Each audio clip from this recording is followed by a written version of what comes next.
Apresentação: Douglas Gonçalves. Nós estamos de volta com o Jornal da CBN, agora são 11 horas e 5 minutos, estamos recebendo o professor de Direito, o professor Alex Salim. Professor, satisfação recebê-lo aqui mais uma vez nos microfones da CBN. Santos, tudo bem com o senhor? Bom dia, Douglas, bom dia a toda a sua audiência, tudo bem? Eu que agradeço mais uma vez a oportunidade de poder esclarecer aí a toda a sua audiência. A gente sempre, quando convoca o professor Alex Salim, ele fala, quando? Tal dia, tal hora. Pode marcar, pode agendar. É isso aí. É bom tê-lo aqui até para esclarecer alguns dos temas. E vamos ao primeiro deles. Na defensiva, saiba os principais pontos dos argumentos de defesa de Bolsonaro. As defesas apresentadas ao Supremo Tribunal Federal pelos denunciados no caso da tentativa de golpe de Estado seguem estratégias semelhantes e buscam descaracterizar as acusações feitas pela Procuradoria-Geral da República. Até agora, o advogado do ex-presidente, Jair Bolsonaro, de assessores e de ex-integrantes das Forças Armadas argumentam que não houve crime e negam qualquer articulação para desrespeitar o resultado das eleições de 2022. Os argumentos das defesas foram entregues ao STF ontem.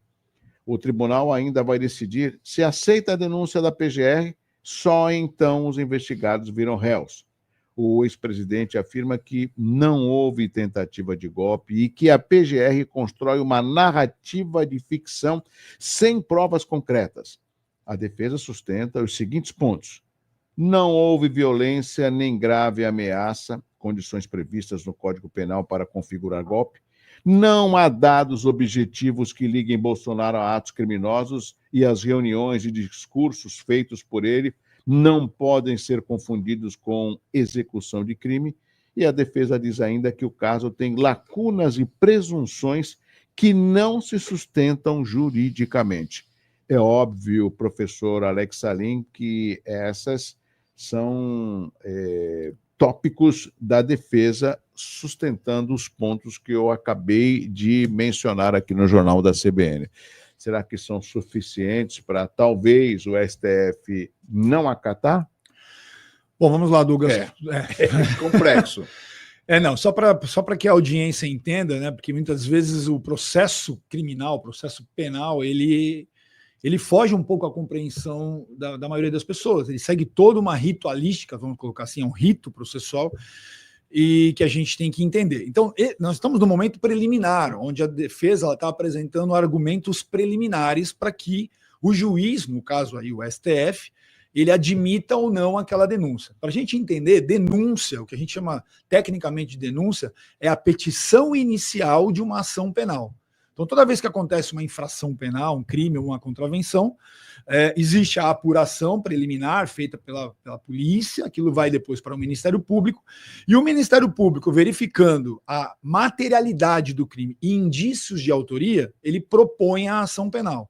Isso não quer dizer que o Poder Judiciário vai acatar, ele vai verificar se esses requisitos estão presentes. Então, a fase que está agora é da análise dessa defesa preliminar, e depois, né, o Poder Judiciário, no caso aí o Supremo Tribunal Federal, ele analisando se existem esses dois requisitos, materialidade e indícios de autoria, aí ele acolhe ou não aquela denúncia. E aí começa, de fato, a instrução do processo.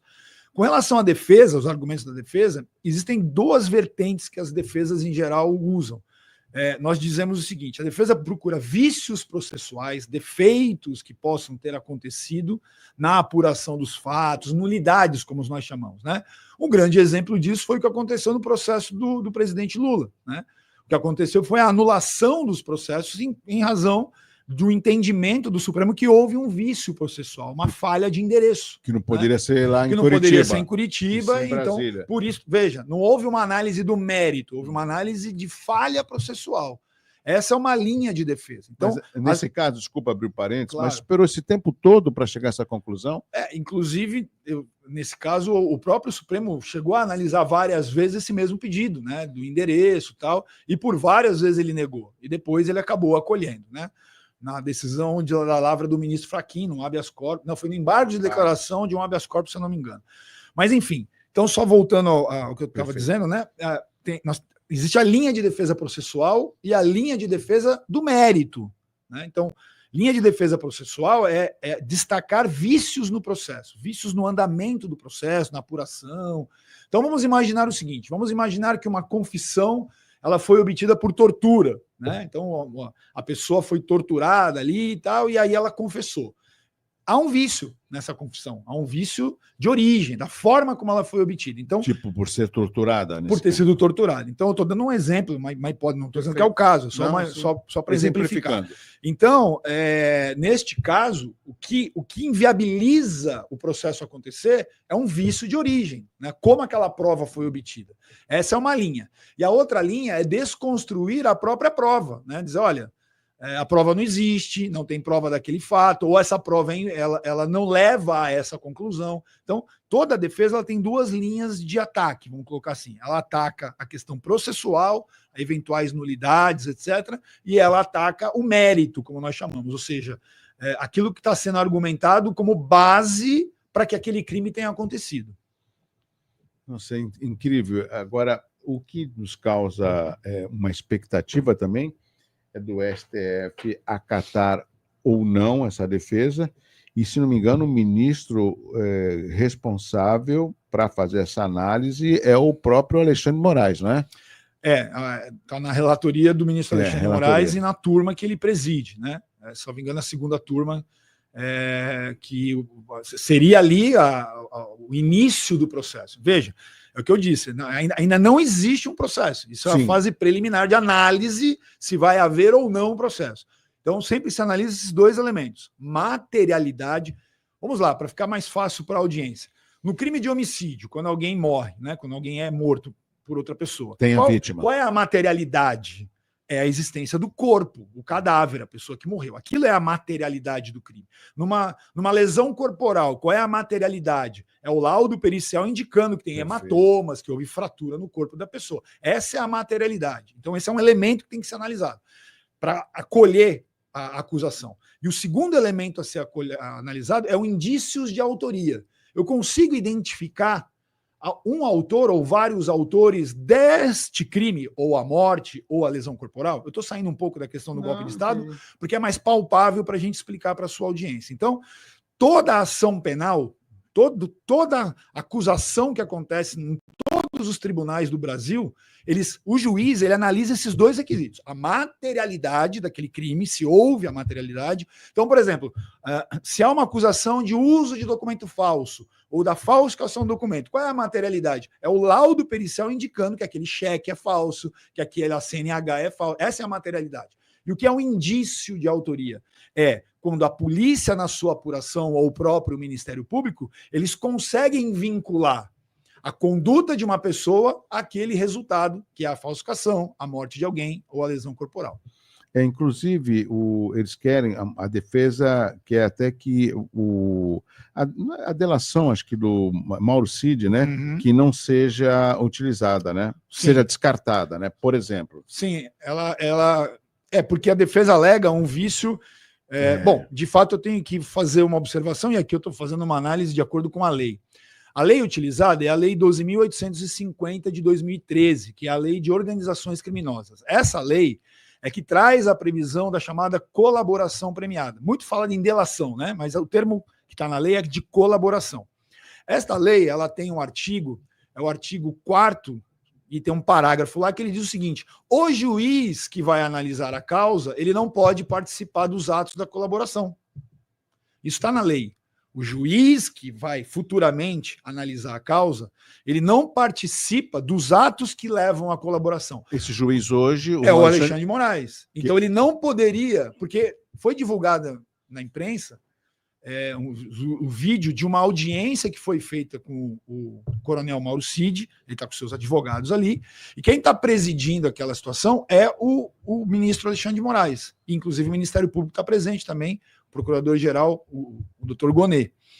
O que acontece? A lei de colaboração premiada, ela diz que o magistrado, o juiz que futuramente vai julgar a causa, ele não pode ter participado dos atos de colaboração. E nesse caso ele já participou. O que é a colaboração premiada? É quando espontaneamente, voluntariamente, aquela pessoa que está sofrendo ali, está sendo acusada, ela vai dar elementos que ajudem a desvendar o crime. E com isso ela vai receber benefícios. É um negócio jurídico. A gente vê muito isso em filme nos Estados Unidos, né? Existem filmes muito aí que mostram essa situação do promotor de justiça americano, e lá a colaboração, a negociação, ela é muito mais ampla do que no Brasil.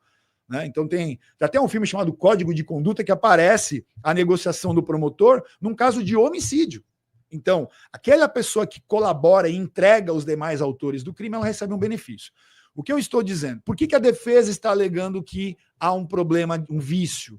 Porque a lei que fala a colaboração, ela diz que o juiz que futuramente analisará o caso, ele não pode participar dos atos de colaboração. Quem participa dos atos de colaboração é a polícia e o Ministério Público, que vão negociar com aquela parte que está sendo acusada. O juiz homologa simplesmente o ato de colaboração. E nesse caso, os demais pares ou um dos pode assinalar, por exemplo, um ministro, vamos supor, o próprio Gilmar Mendes, falou, Vossa Excelência não tem autorização para poder julgar, porque participou, ou seja, caberia a um dos demais ministros fazerem essa observação, porque a gente observa, às vezes, no ministro Alexandre de Moraes, que ele vai avançando, enquanto ninguém comentar nada, ele se torna e se demonstra soberano.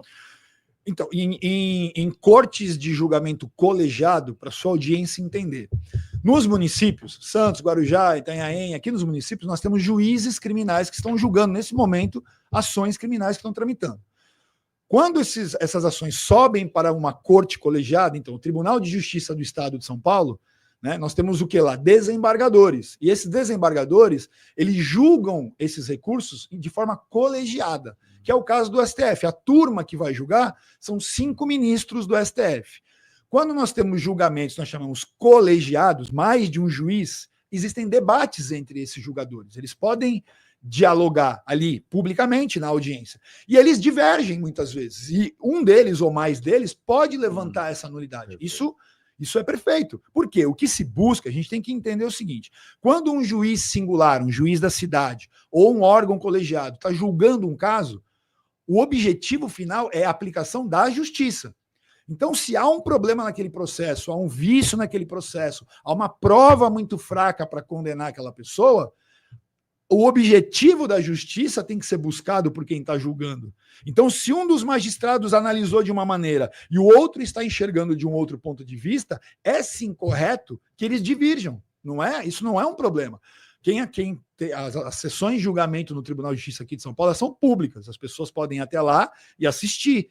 Então, quem tiver essa chance, essa oportunidade em São Paulo, a sua audiência verá os desembargadores discutindo no sentido técnico. Né? Natural é natural essa discussão, da mesma maneira que é natural os ministros do Supremo dialogarem durante o julgamento.